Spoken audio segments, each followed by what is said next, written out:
Iya, langsung saja ini biar Ya, kita Pak, berikan waktu saya adil.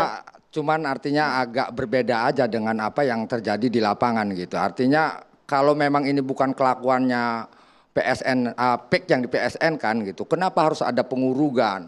Sawah yang lagi ada tanam padinya ditimbun, terus kemudian mungkin Bapak nggak tahu ya, saya ini AA jual tanah, ya kan, 50.000 per meter.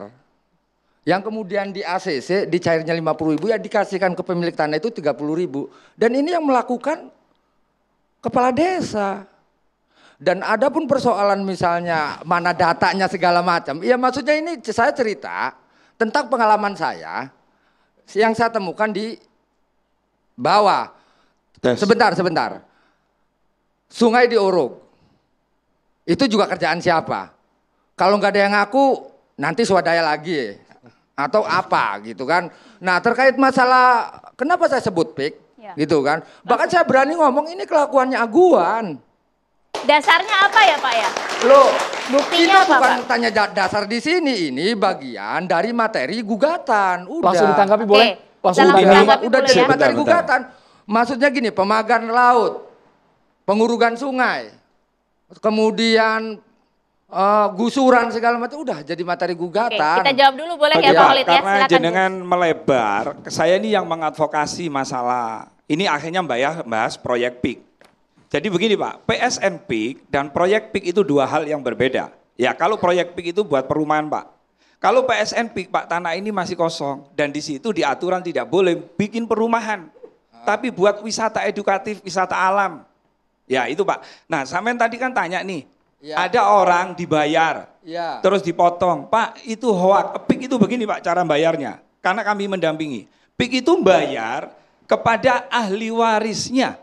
Sertifikatnya ada, ahli warisnya ada, itu dipanggil di kantor, notaris, saksi lurah, baru dibayar. Kalau dibayar melalui lurah, saya katakan itu hoak. Nggak ada pembayaran melalui lurah.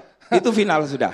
Silakan. Dan kita juga nggak percaya ya. Silakan jenengan bawa ke saya selesaikan 3 kali 24 jam.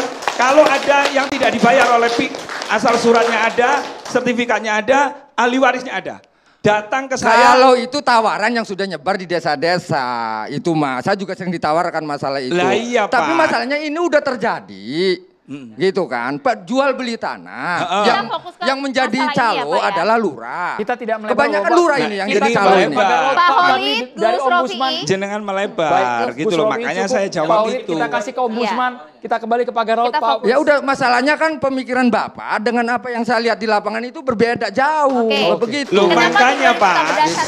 makanya kalau saya bukan Said Didu Pak, saya konkret. Oh, Kalau saya juga bukan saya Didu, saya juga bukan gini loh. bukan. Kalau Sama, jenengan, saya rakyat enggak, kalau yang jenengan- terdampak. dengarkan dulu.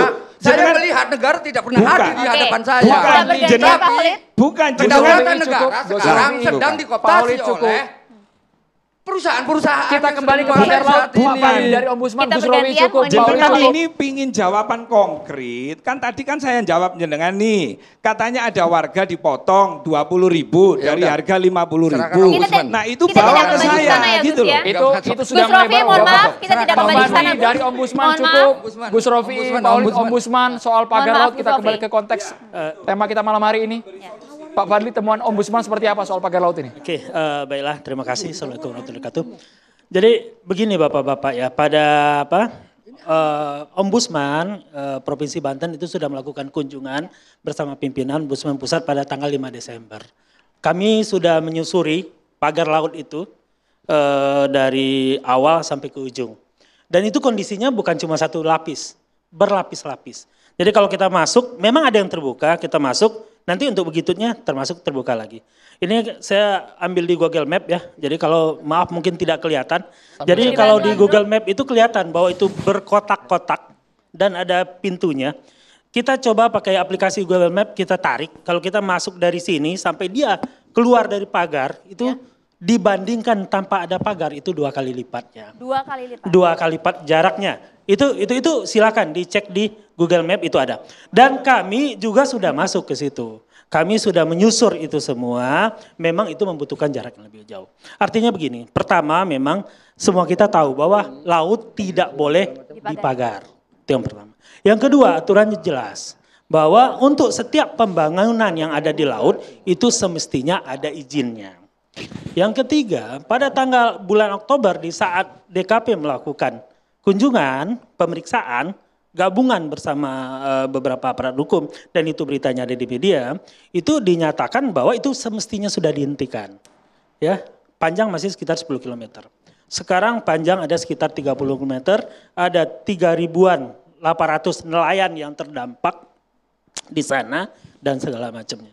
Nah, Ombudsman posisinya di mana? Ombudsman adalah lembaga negara yang tugasnya adalah mengawasi penyelenggara pelayanan publik. Sekarang apakah ini penyelenggaraan pelayanan publik? Tentu saja. Ini penyelenggaraan pelayanan publik, ya. Yang kedua, apakah ini merugikan masyarakat dengan menempuh jarak yang lebih jauh? Tentu itu merugikan masyarakat karena mereka membutuhkan biaya yang lebih besar di saat mereka harus sampai ke laut. Belum lagi di saat malam hari penerangan kurang, ya. Tidak semua pagar itu tebal sebagaimana yang kita lihat. Ada beberapa bagian di dalamnya itu cuma satu baris bambu. Nah itu kalau sampai ketabrak di malam hari itu tentu akan berdampak.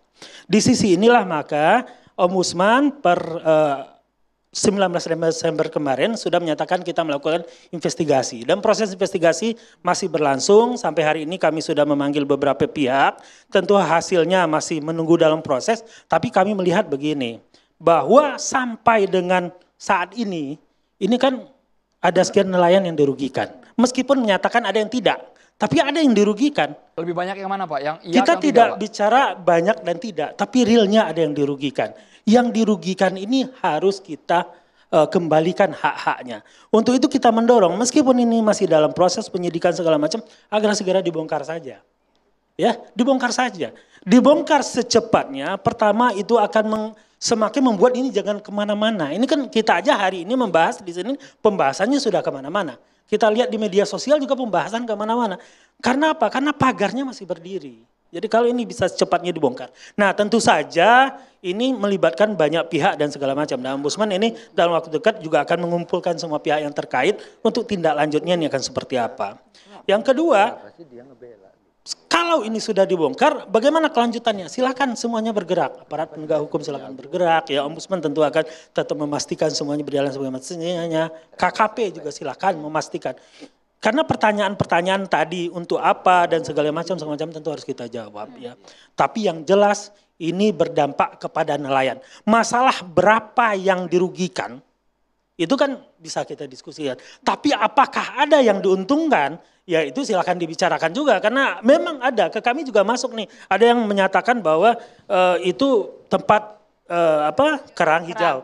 Ya silakan kita tanyalah kepada teman-teman dosen atau ahli perikanan laut ya, apa benar itu seperti itu. Tapi Ombudsman menemukan bahwa ada nelayan yang dirugikan di sana. Sudah pasti ada yang dirugikan. Pak Intan dan Pak Irfan juga harus mengomentari hal ini. Usai jeda, sesaat lagi di Catatan Demokrasi.